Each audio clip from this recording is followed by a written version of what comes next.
tayo ngayon. Nagko-conduct tayo ng charity. Ayan. Dito po sa Malamawal, Lawaan Antique. Mamimigay po tayo ng mga relief goods tsaka bigas. At dito po sila nakatira sa government housing. Ito po yung ginawa ng pabahay ng government. Ayan. Malaki-laki din tong housing na to.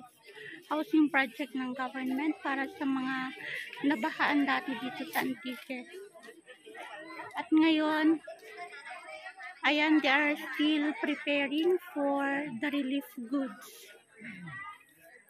Stay tuned. Ang gratitude in action. Amo na sila nagtugro. Ano na? Bugas nila. Ang gratitude in action amo na nagtugro kang bugas kada pamilya diri sa kakantang. Sa pakantang gratitude in action. Amo na nila grupo, ang mga nakaputi, sila na. At tapos, ang aton pamahaw, karon may pamahaw pa kita, gintugro kang Taytap Company. Ang pakantang usap-usap ka karon sa pandesal ka karos kaldo. Kaya tugro nung da para kalakon. Kaya kung nagbuli kami, nagapakaon gid kami. Kaya kalaway, alay man mo mangupay karon. Sino makita naman karon basi magtalakay nga sipon ka ukay. Kanan makasuyop pa mo aros kaldo gid. Kag makakaon kang pandesal na may malunggay. Okay? Ang sunod, pasalamatan na nato ng bulik sa mga atong kapulisan. Kada programa kang Lawaan Adventist Community Services, ang partner gid nato ng pulis. Tanda karang nagapulik nato sa lakatan. But lunaw nato ang manubamba naton from Taytap and gratitude action in action sa persona ni Brother Teddy Bartolo. Palakpakan ni Brother Teddy.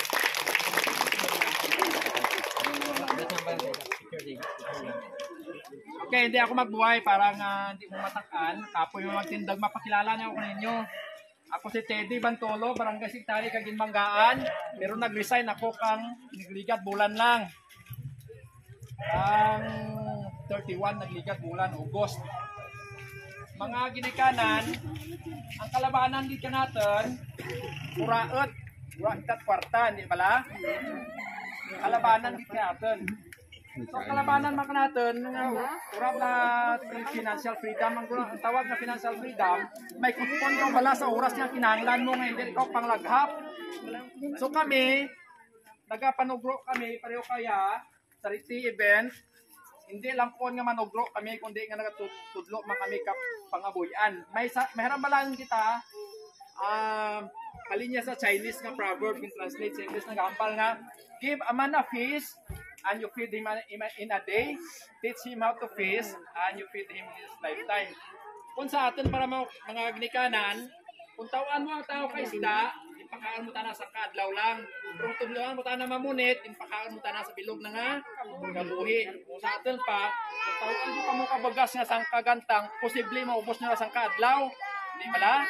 Bawat igangan nyo, 3 klipsi sa agas, 3 man sa yapon. Ito ubos rin. Pero tuluan ko kamo, paano makapangwarta, san hindi kita magkita ay. Mga ginikanan, nag-resign ako sa akon nga obra bilang barangay secretary. Ang amon nga honorarium sa Ginbanggaan, sobra 8. Sumel 300. Okay lang kung wala pa ako mag-loan sa co-op. Pero kung nag-loan na ako, ang nabaton ko, sobra 2,000 ay nawidan ng co-op ang size. Tikulang na nakon. Pamati kamo mga iniganan. Kag sugidan man ninyo ang inyong kabataan, bawal kang mabulig na kaninyo. Para malapot natin ang atin nga handom nga may makatibawas kita sa atin nga kapuraton, ay hindi rin tapang lagap kapang huram. May darwa lang gid kapaagi, para ang tao makakwarta, tandain nyo. Darwa lang gid ang paagi ang tao mga kwarta una mag-empleyado. Mag-empleyado ka, siyempre may sweldo ka, kinsinas kag katapusan. Pangarwa magnegosyante. Amangko daw kaninyo, gustong batian masabat ang sabat.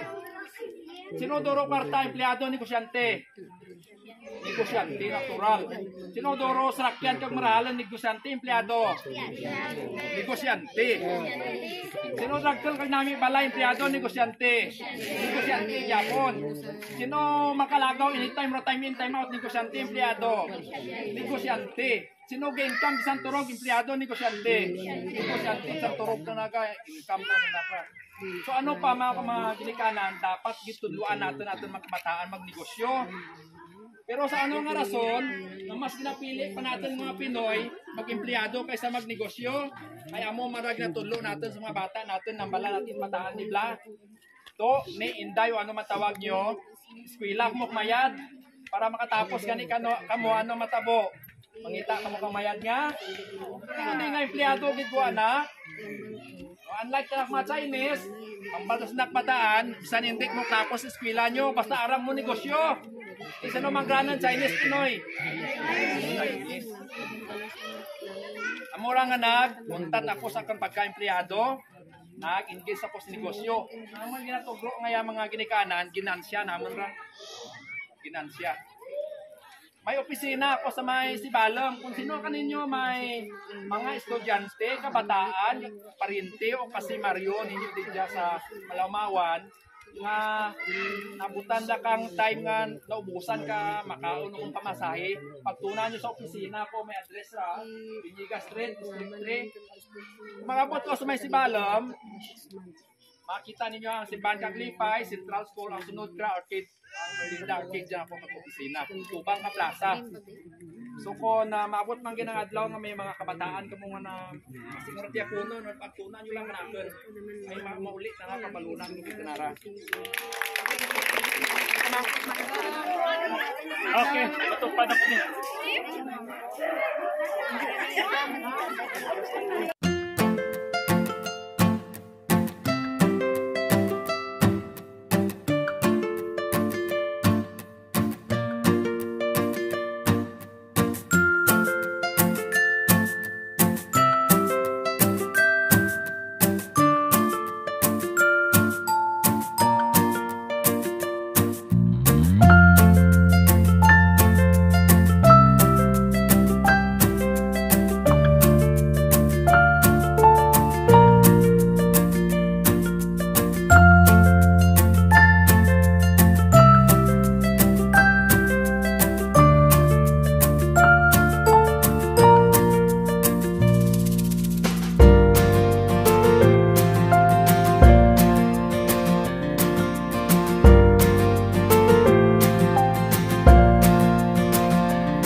Ay, tama.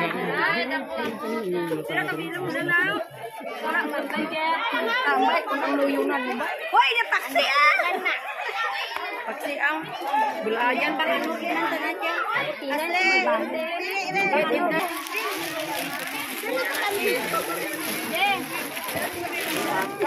Kapantalo nagdo.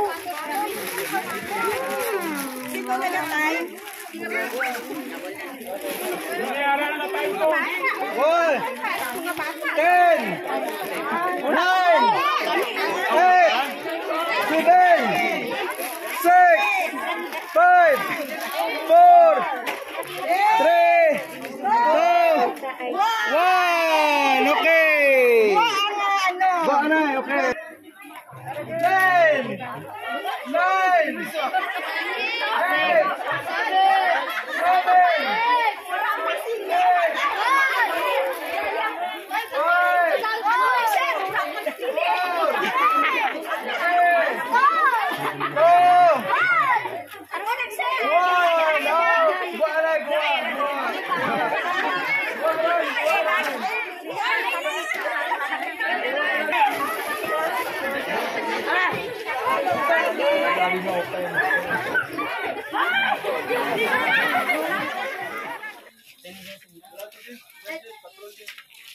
Meron pa tayong merienda.